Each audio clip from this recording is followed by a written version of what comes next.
자, 우리 노량진 군주론이란 책으로 오늘 마키아벨리의 군주론 읽어볼과 4강 마무리를 해보도록 하겠습니다. 사실 지난 3강으로 군주론의 내용을 다 살펴봤죠. 그래서 그냥 그렇게 끝내도 되는데 이왕이면 이제 좀 아쉽기도 하고 오늘 대통령 선거도 있었고 하니까 복습 차원에서 군주론에 관한 재미있는 웹툰 하나 소개를 드릴까 합니다. 이 책은 2018년에 서점가에서 우연히 제가 나온 걸 보고 발견을 했는데 당시는 그래도 아직은 공무원 시험이 좀 인기가 있을 때예요. 지금은 그때에 비하면 많이 공무원 시험이 좀 떨어졌죠. 근데 그런데도 불구하고 어쨌든 공무원 시험 열기가 좀 남아 있을 때라 이 노량진의 컵밥 문화 이런 걸 제가 또 그 기자로서 취재한 적도 있고 해서 이 노량진이라는 컨셉을 군주론에 갖다 붙인 게 굉장히 특이했어요. 그래서 이건 뭐지? 그래가지고 신기해서 이제 보기 시작했는데 이게 좀 대박이었던 거죠. 제 입장에서는 이 만화는 이제 군주론과 우리가 익숙한 삼국지, 그리고 또 한국 청년들의 현실까지 이 세 가지를 엮은 책인데 이게 기가 막히게 비빔밥이 아주 잘 나온 거죠. 그래서 기본 설정은 삼국지에 보면 서주에서 조조에게 패한 유비가 이제 도망치죠. 도망쳐가지고 형주에 가서 유표에게 의탁해 있는 시절이 있었어요. 거기서 이제 신야성이라는 아주 거지 같은 성 조그만 거 하나 받아가지고 거기서 근근히 먹고 사는 이제 그런 시절이었는데 그 시절의 유비를 모티브로 한 거죠. 그 시절의 유비가 마키아벨리의 그 강의를 접한다면 어떻게 될까라고 하는 아주 신박한 설정을 가지고 만화를 만든 겁니다. 이때의 유비는 그 유명한 비육지탄이라고 하는 사자성어가 있죠. 비육지탄이 뭐냐면 자기 허벅지살, 비육. 허벅지살을 보면서 한탄한다. 이런 뜻인데, 유비가 이제 말을 타려고, 유비가 이제 옛날에 젊었을 때는 항상 말을 타고 다니면서 황건적 토벌부터 시작해서 막 전장터를 누볐잖아요. 그러니까 허벅지에 살이 붙을 일이 없었다는 거야. 근데 어느 날, 이렇게 말을 타려고 보니까 갑자기 허벅지가 너무 두꺼워져가지고 말을 잘 못하겠다라는 거죠. 그러면서 그걸 자기가 이게 이제 전쟁터에도 안 나가고 맨날 이렇게 신야성이라는 한직에 처박혀가지고 이렇게 놀고만 있으니까 이거 몸에 살이 쪄가지고 더 이상 제대로 전쟁도 못 하겠구나 이런 생각이 들어서 한탄을 하는 그 아주 유명한 그 삼국지에 나오는 사자성어인데 요때가 유비 인생의 가장 최저점이라고 할 수 있죠. 유비가 이제 그 출사를 한 이후에 황건적 토벌을 위해 출사를 한 이후에 나중에 황제까지 되잖아요. 근데 그 인생에서 이 형주의 식객으로 있던 그 신야성 시절이 가장 유비 인생의 최저점인데 그리고 이때 그 유명한 제갈공명을 만나서 상고초려를 하고 그리고 이제 조조가 형주를 쳐들어오니까 거기서 장판교의 그 유명한 활극을 겪게 되고 그리고 도망가가지고 제갈량의 도움으로 형주를 다시 이제 차지하면서 이제 족벽대전을 통해서 유비를 몰아내고 형주를 차지하면서 극적인 인생 역전을 하면서 천하 삼분지계 그야말로 완전히 몰락한 그 영웅이었던 유비가 천하를 셋으로 나는 그 세 영걸 중에 하나로 등장하는 그 가장 삼국지에서 재밌고 가장 극적인 순간이잖아요. 그 삼국지의 클라이막스라고 할 수 있는 적벽대전이 시작되기 직전의 상황, 유비 인생의 최저점. 그때 그때 유비의 모습을 마치 이게 취업이 안 돼서 노량진 고시원에서 하루하루 근근히 먹고 살면서 이제 컵밥 먹으면서 그러면서 이제 공무원 시험 준비를 하고 있는 청년과 약간 그 연결시킨 거다. 청년의 모습으로 연결시켜서 그런 삶을 연결시키고 거기에서 마키아벨리를 연결시키는 어떻게 이게 그러니까 이건 정말 한국인이니까 할 수 있는 설정이죠. 일본에도 이런 게 없을 거예요. 일본 만화에서도 이런 노량진 고시촌이라는 게 없으니까 그럴 테고 중국에서도 아마 이런 게 없을 것 같고, 뭐 서양은 말할 것도 없고, 오로지 한국인이니까 할 수 있는 그런 아주 재밌는 신박한 설정들을 갖다 붙여서 이 노량진과 군주론을 연결시키는, 이런 게 진짜 K컬처지. 아주 창의적인 설정을 해냈는데, 어쨌든, 요때 이제 그 살았던 고시원이 중원 고시원이라고 이제 중원으로 가기 위한 이제 중원 고시원이고 여기서 이제 그 노량진에 있는 학원가 근처에서 컵밥이나 먹고 그다음에 유튜브 조그만 유튜브 그냥 요리 채널 이렇게 해가지고 유튜브 채널로 근근히 먹고 살던 유비가 우연히 이 노량진 군주론에 대한 그 마키아벨리 군주론 강의에 대한 소문을 듣고 들어가서 수업을 듣게 됩니다. 그러면 마키아벨리 도대체 여기 왜 와 있는 거냐? 이게 서기 한 200년 정도거든요. 그 삼국지의 시대가. 서기 한 200년, 한 3세기 정도 시대에 중국에 마키아벨리는 왜 와 있는데, 마키아벨리는 1500년대 사람이잖아요. 근데 이제 이게 뭐냐면, 그 요즘 그 판타지 애니메이션이나 게임에서 쇠빙환이라고 이제 회빙환이라고 유명한 설정이 있는데, 우리도 얼마 전에 그 재벌집 막내 아들이나 드라마를 통해서 우리도 많이 접하게 됐죠. 그 이세계 전인물이라는 거예요. 이게 이런 장르가 있어요. 그 일본 만화나 이런 거 보면 어느 날 갑자기 특별한 이유 없이 대개는 이제 버스에 친다든가 이제 뭐 이렇게 이런 사고로 인해서 일어나는데 되게 아니면 이제 기차에 친다든가 일본은 안전 그게 없잖아요. 안전 그게 막이 없어서 기차 사고가 많거든요. 전철 들어올 때 치여서 죽는 사고가 많은데 그런 거로 인해서 트럭에 치는 경우도 되게 많죠. 그런 경우에서 뜬금없이 하고 죽었다라고 생각했는데 눈 떠보니까 판타지 세계에서 새로 태어나는 거야. 아기로 태어나는 경우도 있고, 근데 자기의 원래 모습을 가진 채 태어나는 경우도 있고, 뭐 그런데. 그렇게 이 세계 전이물인 거야. 그래서 마키아벨리도 중세시대 말기 사람인데, 어느 날 갑자기, 하고 이렇게 이상한 소용돌이에 빠지더니, 되게 딱 떨어지니까 갑자기 3세기 중국이 돼 있는 뭐 그런 설정이죠. 그러니까 이유가 없어. 이런 만화에서 무슨 그런 걸 찾겠어요. 그런 논리적인 이유 없고, 그냥 어느 날 갑자기, 하고 눈 떠보니까 중세 이탈리아인이 중국에 와 있는 설정이고 갑자기 말도 통하고 뭐 이제 이런 겁니다. 그래서 뭐 만화니까 우리 그런 거 따지지 맙시다.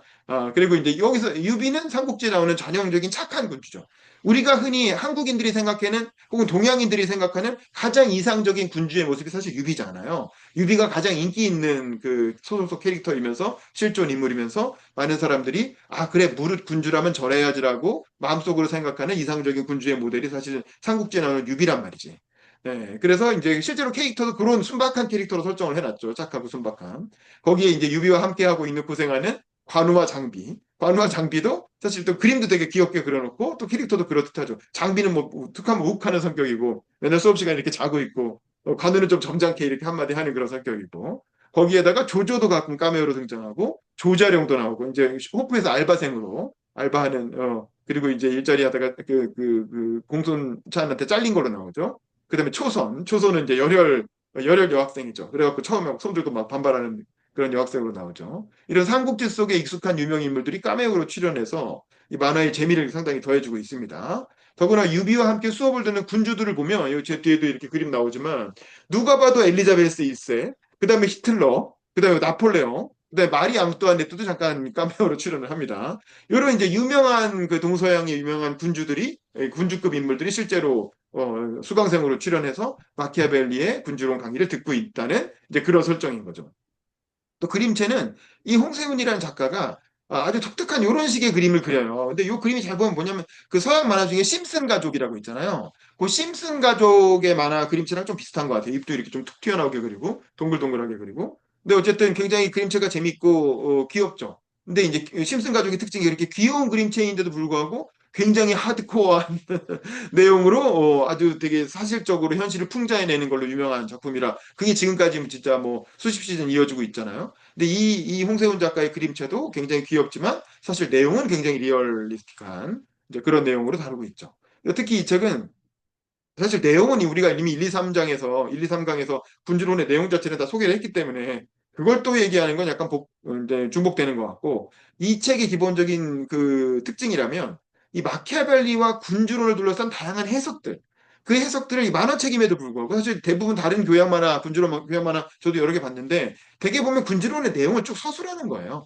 군주론의 스토리를 쫓아가거나 그 당시의 역사적 배경 뭐 체사레 보르자와의 일화 그런 걸 좀 설명하는 극화한 만화책들이 좀 있는 편인데 이 책의 특징은 군주론을 둘러싼 그 학문적인 논란, 그 사상적 논란이 있다고 제가 수업 시간에 여러 번 말씀드렸잖아요. 그런 것까지도 적절히 중간중간에 그럴듯한 에피소드로 설명을 해주고 있다는 거. 그게 요 책의 상당히 포인트인 것 같습니다. 첫 강의 앞부분에 보면 이런 얘기가 나오죠. 뒤에 나오는 비르투와 포르투나 요 얘기를 앞에 원래 24장, 5장 요때 가서 나오는 건데 이걸 미리 앞으로 끌고 와가지고 도입부에 이 군주론을 이해하는 기본 개념으로 딱 설명을 하죠. 일종의 이론적 틀을 설명하는 건데 여기에서 이제 지난 시간에 얘기한 운명의 신은 여신이라 젊은이들처럼 거칠게 다뤄야 한다. 젊은이들이 여자를 다루듯이 거칠게 다뤄야 된다. 이제 막 그런 얘기를 하잖아요. 그러니까 이제 수강생이던 초선은 이제 그 빨간색 추리닝 입고 수업을 듣고 있죠. 그러다 갑자기 손을 빡 들고 아니 지금 이게 요즘 시대에 그 무슨 소리를 하시는 거냐고 그러면서 막 이렇게 반발을 하죠. 그러니까 페미니스트를 대변해서 반발을 하는 거고, 그러니까 조교, 이렇게 하니까 이렇게 머리에 띠두르고 이렇게 동그란 안경 쓴 조교가 쓱 나와가지고 억지로 끌어내죠. 끌어내가지고, 그러면서 여러분 현대 세계의 그런 인식을 저한테 요구하시면 안 됩니다. 저는 중세시대 사람이니까요. 하고 넘어가는 부분이 있는데, 요게 약간 개그 요소기도 하지만, 마키아벨리를 이해하기 위해서 현대의 기준으로 과거를 재단해서는 안 된다. 라고 하는 거를 요 초선 에피소드를 통해서 기본적으로 깔고 넘어가는 거죠. 도입부에 굳이 이 얘기를 한 거는.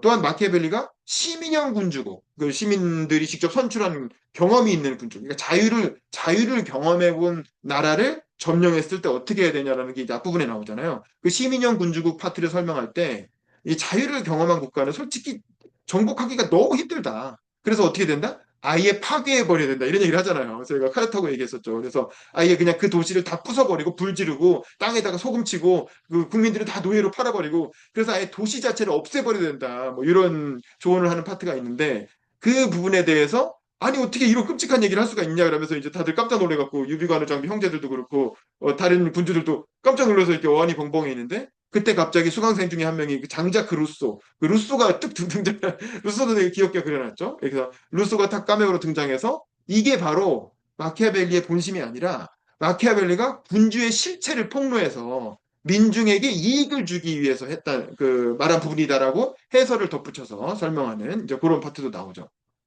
실제로 루소가 마키아벨리 이렇게 해석하거든요. 루소도 그렇고 나중에 이제 나중에 나오는 그 그람시, 안토니오 그람시도 그렇고 이런 좌파 성향의 학자들이 마키아벨리를 이제 그런 식으로 군주의 실체를 폭로해서 그 민중을 깨우치기 위한 책이었다. 이렇게 해석하는 경향이 나중에 나타나게 됩니다. 처음에는 악마의 책이라고 다들 엄청나게 깜짝 놀라고 미워하고 막 증오하고 불태우고 막 이러다가 이제 나중에 르네상스 후반기로 가면 마키아벨리를 그렇게 선의로 이해하려는 시도들이 나오게 되죠. 물론 루소가 직접 이 강사이 마키아벨리한테 물어보죠. 제가 해석한 게 맞죠? 라고 물어보니까 마키아벨리가 하고 이렇게 약간 의문스러운 표정을 지으면서 마키아벨리스럽게 정확한 답변을 하지 않고 뭉개는 장면도 나오죠. 굉장히 코믹하게 나옵니다. 여기서 사실 마키아벨리가 정답을 얘기할 수는 없죠. 왜냐면 실제로 마키아벨리는 그런 얘기를 듣지도 못하고 죽었고 그러니까 누구도 알 수가 없는 거죠. 다만 이제 후대 학자들이 그렇게 마키아벨리 의도를 해설을 하고 있는 것입니다. 그리고 군주론의 순서를 따라가면서 중간중간에 마키아벨리의 전기.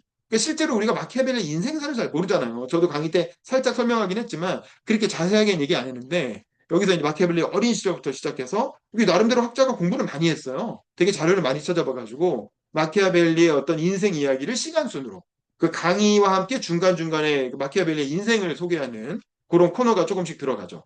그러면서 당대 이탈리아의 역사의 맥락에서 마키아벨리가 어떤 생각을 가지고 어떻게 성장을 해서 어떤 역할을 했는지가 또 한 파트로 되게 중요하게 묘사가 됩니다. 그래서 이 책만 읽어봐도 마키아벨리가 대충 어떤 인생을 살았구나라는 거를 우리가 대략적으로 감을 잡을 수가 있죠. 그리고 또 중간에 이제 수업에 흥미를 잃으면서 유비가 야 이거 너무 심한 거 아니야? 그래가지고 이제 아예 그냥 수강을 취소하려고 하죠. 더 이상 이제 수업 안 들을래 하고 수업을 안 나오는데 이때 마키아벨리가 직접 유비를 찾아가가지고 동네 커피라고 하는 카페로 데리고 가서 거기서 유비 앉혀놓고 이게 이제 설득을 하면 다시 수강하라고 설득하는 과정에서 이때 체사레 보르자 이야기를 하죠. 그래서 체사레 보르자 얘기가 원래 군주론 내용이 7장 8장 부분에 삽입이 돼 있는데 그걸 일부러 이 유비를 직접 만나서 이제 유비가 수업을 안 들었으니까 개인적으로 보강을 해준다는 느낌으로 체사레 보르자의 인생 얘기를 해주는 그런 방식으로 체사레 보르자의 스토리가 또 삽입이 됐죠. 이런 식의 연출도 굉장히 좀 인상 깊고 좋은 연출인 것 같아요. 왜냐하면 그만큼 중요하니까 그 약간의 위기를 넣어가지고 같이 이렇게 별도 코너로 집어넣어서 설명을 해준 거죠. 사실 책에 보면 다 나오는 얘기인데 이 부분을 굳이 유비를 설득하기 위한 어떤 스토리로 절묘하게 삽입을 했고 요때 체사레 보르자는 비루투는 있었지만 운명의 버림을 받았던 체사레 보르자를 보면서 마키아벨리가 도대체 과연 인간이란 이 포르투나 운명 앞에서 이렇게 무력한 존재에 불과한가 이런 이제 고민을 했다는 거고 그런 질문에 대한 답을 유비를 통해서 풀어보고 싶었다는 거예요. 유비한테 이 강의를 할인까지 해주면서 추천을 한 이유는 유비는 딱 보면은 왠지 이제는 그 체사레 보르자하고 비교할 수 없을 정도로 비루투는 부족한 것 같은데 뭔가 이 포르투나가 있는 것 같다라는 거죠. 왜냐면 주변에 관우라든가 장비라든가 그런 어떤 유능한 인재들이 있고 또 이제 한시를 잇는다는 명분도 있고 이런 것들을 보니까 유비는 과연 체사레 보르자와 다르게 이 포르투나와 비루투의 관계 속에서 어떻게 이 지금 처해 있는 불운, 이때가 유비 인생의 최저점이었으니까 이 불운을 이겨내고 어떻게 자신의 뜻을 이룰지 중원에서 본인의 의지를 관철할 수 있을지 그거를 한번 보고 싶었다. 당신을 내가 가르치면서 이렇게 하면서 유비를 통해서 한번 내가 가지고 있는 이 포르투나와 비루투 사이의 그 묘한 관계에 관한 고민을 당신의 인생을 통해서 한번 찾아보고 싶다라고 설득을 하죠. 그러니까 유비가 그러네요. 그러면서 이제 설득이 됐죠. 그래서 그럼 다시 수업을 듣겠다고 하면서 대신 근데 사실 수강료가 부족해서요. 그러면서 얘기를 해가지고 수강료를 깎게 하는. 그래서 이제 마키아벨리가 나중에 이 유비 이 녀석 사실은 이 무서운 사람 아니야? 라면서 이제 혼잣말을 하는 그런 장면도 있죠. 사실 이 부분이 유비에 대한 어떤 다양한 관점의 해석도 같이 소개하고 있는 거라고 봐요. 왜냐하면 우리가 흔히 유비를 정말 동양적인 그 순박하고 착한 그 이상적인 군주의 전형으로 생각하지만 유비에 대해서도 다양한 해석이 있습니다. 실제로 저희 서울대 정치학과의 최명 교수님이라고 지금은 은퇴하신 원로 교수님이 있는데 이분이 삼국지론이라는 책을 쓰셨어요. 그 삼국지에 관한 책을 쓰셨는데 거기서 후훅론이라고 해가지고 후훅이라는 표현으로 이제 유비, 조조 이런 캐릭터들을 묘사를 하거든요. 이분이 이제 이문열 씨하고 삼국지에 관련해서 조선일보에서 칼럼으로 논쟁도 벌이고 뭐 그랬던 분인데 이게 이제 우리가 흔히 유비에 대한 이미지를 가지게 된 건 고우영 씨의 삼국지 때문이에요. 고우영 씨의 삼국지를 보면 거기서 유비는 굉장히 무능하고 막 울보고 뭐 관우와 장비 쫓아다니면서 징징거리기만 하고 거기서는 제갈량을 완전히 꽃미남으로 그려갖고 제갈량을 사실상 주인공으로 그리고 관우를 굉장히 멋진 의인으로 묘사를 했고 조조는 악인이고 유비는 쪼다. 여기서 이제 유비는 쪼다라고 하는 그 실제로 쪼다라는 표현을 쓰죠. 그래서 유비는 쪼다라고 하는 이미지가 한국인들한테 이 고우영의 삼국지를 통해서 많이 이제 각인이 됐거든요. 근데 이제 최명 교수님은 그 유비 쪼다론 그 고우영 씨의 해석에 대해서 그 정면으로 반박을 하면서 아니다라는 거지. 유비란 사람은 조조와 마찬가지로 사실 본심을 교묘하게 숨기면서 남들이 자기를 위해서 일하게 만드는 그런 전형적인 후훅이라는 거예요. 후훅. 이제 그 개념을 후훅론으로 유비의 캐릭터를 설명하는 그런 해석도 있습니다. 실제로. 근데 이제 이런 해석을 생각할 수 있는 여지를 이 노량진 군주론에서도 이 에피소드를 통해 살짝 유비란 사람이 그렇게 사람이 좋기만 한 그런 만만한 사람이 아니다. 이런 얘기를 하고 있는 것 같아요.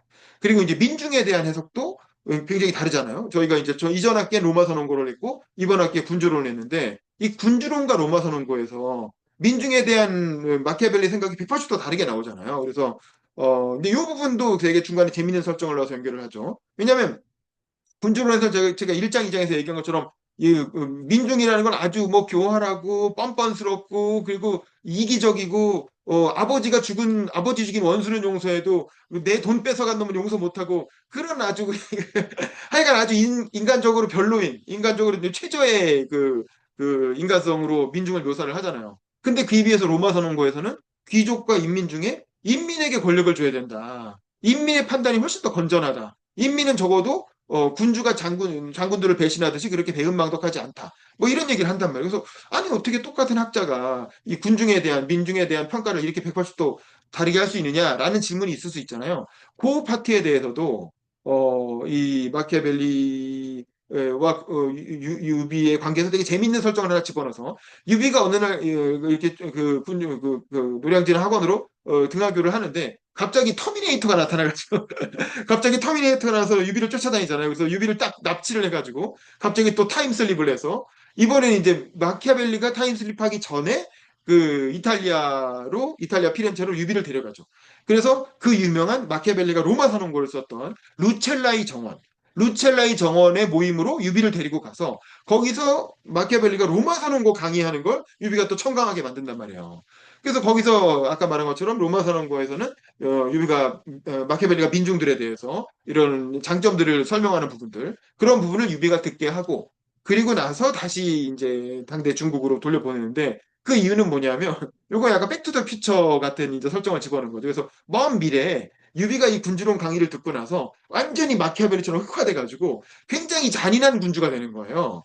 그렇게 돼서 유비의 성격이 180도 바뀌는 그런 미래를 사는 어떤 그 미래의 독자가 어렸을 때 삼국지를 되게 좋아했는데 이 마키아벨리 강의 들은 다부터 유비가 성격이 바뀌는 걸 보고 이거 너무 좀 아니지 않나 좀 안타깝다라고 생각해서 그 사람이 나중에 과학자가 돼가지고 타임머신을 만들어서 그래갖고 터미네이터를 보내서 유비를 데리고 가가지고 마키아벨리의 다른 면도 배워야 된다라고 해서 로마 선언고를 배우게 하는 이제 그런 설정을 집어넣은 거죠. 그래서 마키아벨리의 로마 선언고도 강의를 듣고 그리고 거기서 또 만드라골라라고 하는 마키아벨리의 유명한 희곡. 마키아벨리가 사실은 그 피렌체 서기관 잘리고 나서는 희곡 작가로 그 만드라골라니 뭐 이런 그 소설과 희곡을 써가지고 되게 데이트를 해서 나름 이제 그걸로 그 셀럽으로 돈을 벌고 살았다는 거지.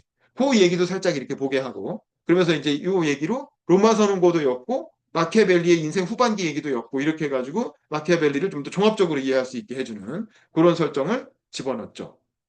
그래서 이제 어쨌든 유비가 로마 선언과 군주론을 같이 청강하면서 이 군 민중에 관한 다시 균형 잡힌 생각으로 돌아오게 만드는. 물론 이제 그 다시 그 중세 시대에서 중국으로 돌아오는 과정에서 기억을 이렇게 딱 지우기 때문에 그 로마 선언고의 내용만 남겨놓으려고 했는데 이제 기억이 지워지는 과정에서 뭐 만드라골라 뭐 희곡 얘기가 남고 뭐 그렇게 되죠. 어쨌든 뭐 그건 코믹한 부분이고 그러면서 이제 군주론 때문에 사람이 잔인해지는 그런 과거 와는 다른 미래가 원래 삼국지의 원래 미래대로 가게 되는 거죠. 어쨌든 이 군주론과 로마 선언고의 차이를 두고 여러 가지 해석이 있을 수 있는데 이 부분에 대해서도 마키아벨리가 스스로 딱 등장을 해가지고 중간에 이제 해설을 하는 설명을 하는 장면이 나오죠. 이 군주론과 로마 선언고의 차이가 어떻게 나오는 거냐?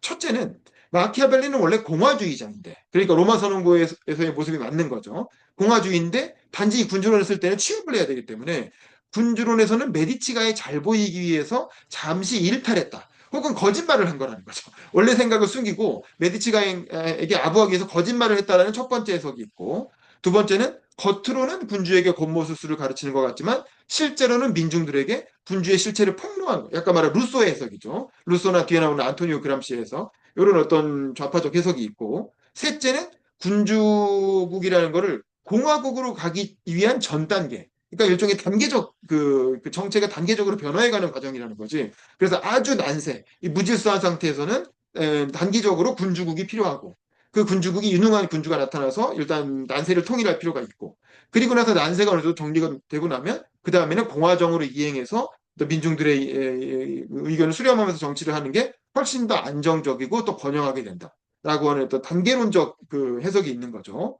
요 세 가지 해석이 모두 일리가 있고 이 세 가지 해석 중에 뭐가 정답이냐고 유비가 직접 물어보죠. 마키아벨리한테. 그랬더니 마키아벨리는 역시 또 마키아벨리스럽게 잠시 생각하는 듯한 포즈를 취하더니 노 코멘트로 하겠다 하면서 그걸로 수업을 끝내죠. 일종의 열린 결말이라고 할 수 있는데 독자 스스로 생각하게 만드는 그런 막 여기서 뭐 웹툰 작가가 이게 정답이라고 딱 정리할 수가 없잖아요. 자기도 뭐 전문가가 아닌데. 그러니까 예, 이제 그런 거고. 그러니까 제 개인적인 해석은 세 번째라는 거죠. 이건 저는 마키아벨리의 로마 선언과 군주론이 크게 다른 얘기가 아니라는 입장이고 기본적으로 같은 맥락의 문제의식이 이어지고 있다고 보고 다만 당시 이탈리아에 대한 처방으로는 당시 이탈리아는 외세의 침략을 엄청나게 받고 있는 그런 어떤 그야말로 난세 중에 난세였기 때문에 그런 마키아벨리안 모멘트에는 군주국이 강력한 카리스마적 리더가 등장해서 이 난세를 먼저 통일하고 그 다음에 안정된 나라를 만든 다음에 공화정으로 이행하는 게 그게 이제 그 난세를 헤쳐나갈 수 있는 방법이다라고 생각을 한다는 거죠. 그래서 저 개인적으로는 단계론이 맞다라고 생각하는 입장인데 어쨌든 첫 번째나 두 번째 해석도 다 일리가 있는 얘기입니다. 그리고 말년에 마키아벨리가 만드라고를 가서 희곡을 지어서 인기를 끌었다는 얘기도 살짝 언급이 되죠.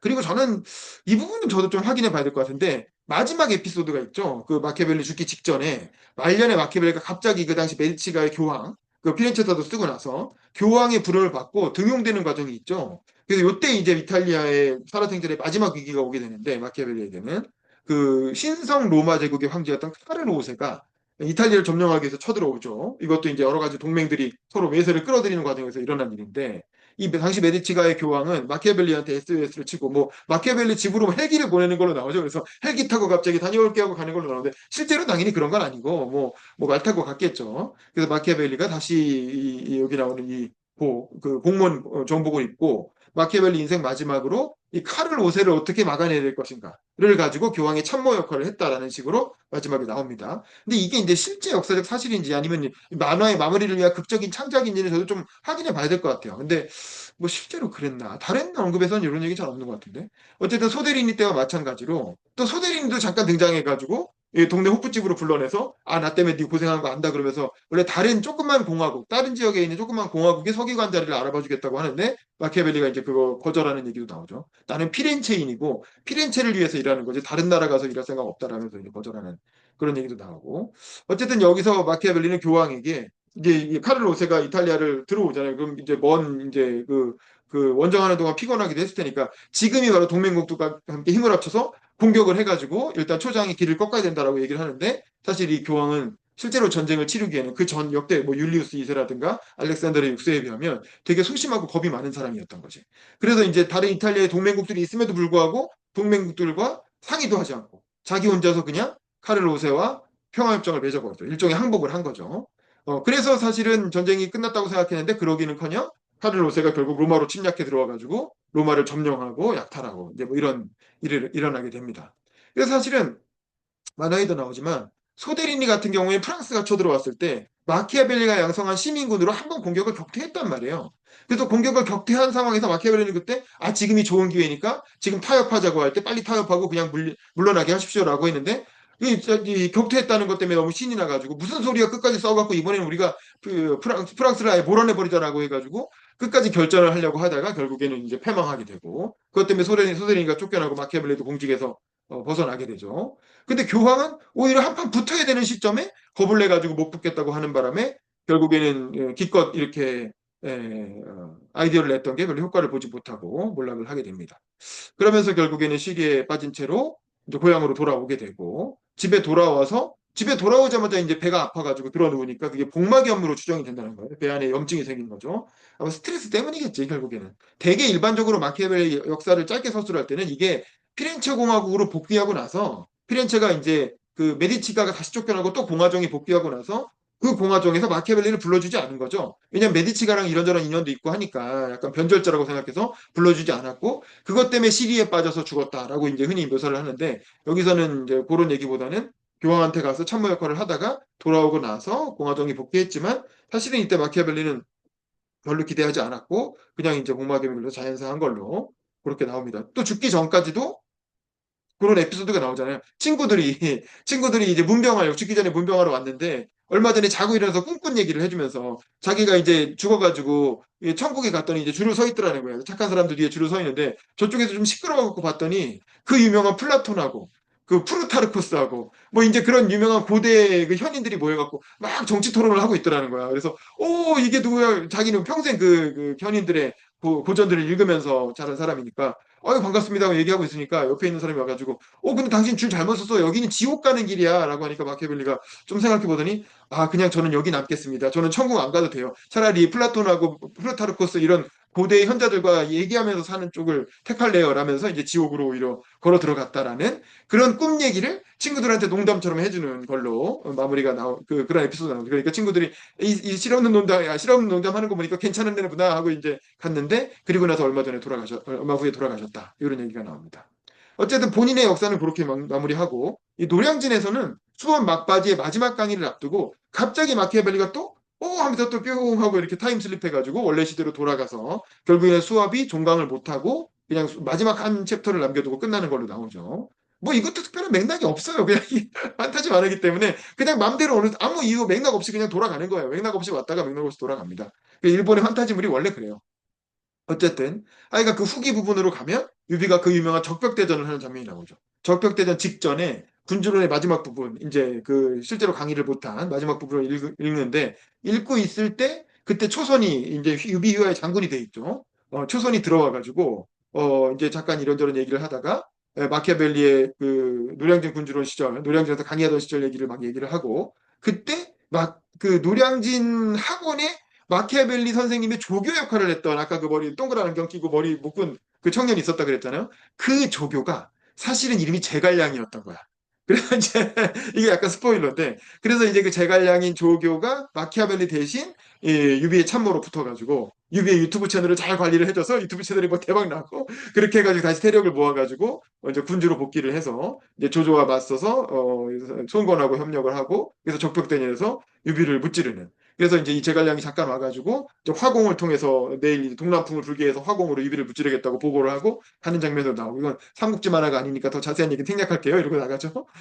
그러면서 이제 그 마키아벨리가 강의를 한 내용이 유비에게 그래도 제갈공명이라는 좋은 참모를 얻어주게 됐고 사실 제갈공명은 딱 마키아벨리거든요. 실제로 동양의 마키아벨리 그 유비 때문에 사실은 많이 이렇게 그 미화돼 있지만 제갈공명이 내는 계책들은 굉장히 마키아벨리즘적인 그 한비자스러운 궤적들을 많이 내요. 그래서 사실은 제갈공명과 마키아벨리의 싱크로율이 굉장히 높다고 해도 뭐 크게 다르진 않죠.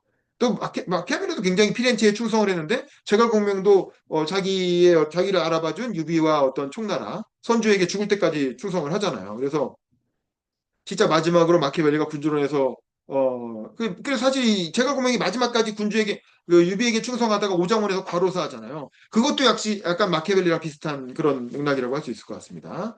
어쨌든 이 마지막으로 마키아벨리가 군주론에서 꼭 하고 싶었던 얘기는 이제 그 얘기죠. 그 얘기를 이제 작가도 끝나고 나서 마지막에 따로 설명을 하는데, 아무리 불행한 운명에 처했더라도 포기하지 말고 끊임없이 자기 자신의 비루투를 갈고 닦으라는 그런 얘기인 거죠. 그래서 자기 운명에 대한 믿음, 자기 운명을 믿고, 왜냐면 운명을 알 수가 없거든. 내 운명이 어떤지 누가 어떻게 알겠어요. 명리학에서 하는 얘기도 하나의 추정일 뿐이고, 이렇게 무속에서 하는 얘기도 그냥 다 그거대로 한다고 되는 게 아니잖아요. 우리나라에서 무속을 가장 신봉했던 대통령이 윤석열 대통령하고 김건희 여사인데, 그래갖고 청와대도 안 쓰고 용산으로 무리하게 나온 거 아닙니까? 그런데 그 역대 대통령 중에 가장 불행하게 3년 만에 임기를 끊고 나오게 됐잖아요. 그러니까 그렇게 무속에 심취해갖고 무속에서 하라는 대로 했는데도 결국 임기가 그렇게 된 걸 보면, 뭐 청와대가 풍수가 나빠서 뭐 그렇다 이런 얘기는 다 낭설이라는 게 증명이 된 거지. 윤석열 정부를 통해서 청와대 나왔는데도 오히려 더 안 좋았잖아요. 그치?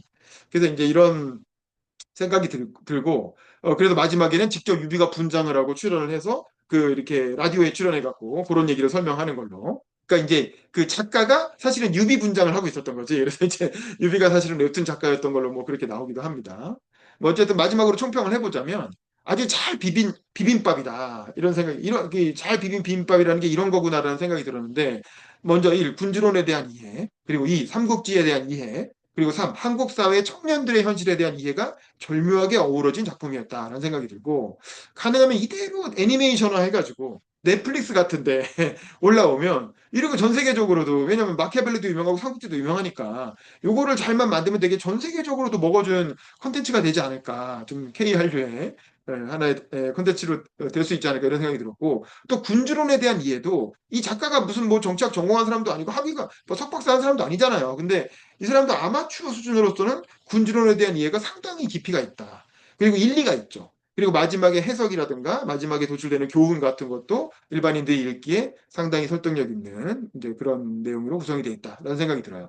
특히 요즘처럼 무속과 명리학에 의존하고 운명론, 그야말로 이제 운구기일 혹은 운십기빵 이렇게 얘기하는, 인생은 다 운이다 뭐 이렇게 얘기하는 사람들 요즘 많잖아요. 근데 이렇게 운명론이 판을 치는 세상에서 자신의 어떤 비루트를 갈고 닦으라는, 그런 비루트를 갈고 닦으면서 언젠가 나에게 찾아올 행운, 그걸 준비하고, 그 다음에 불운이 찾아오면 불운에 맞서고, 그런 운명에 맞서는 삶을 살라고 하는 조언.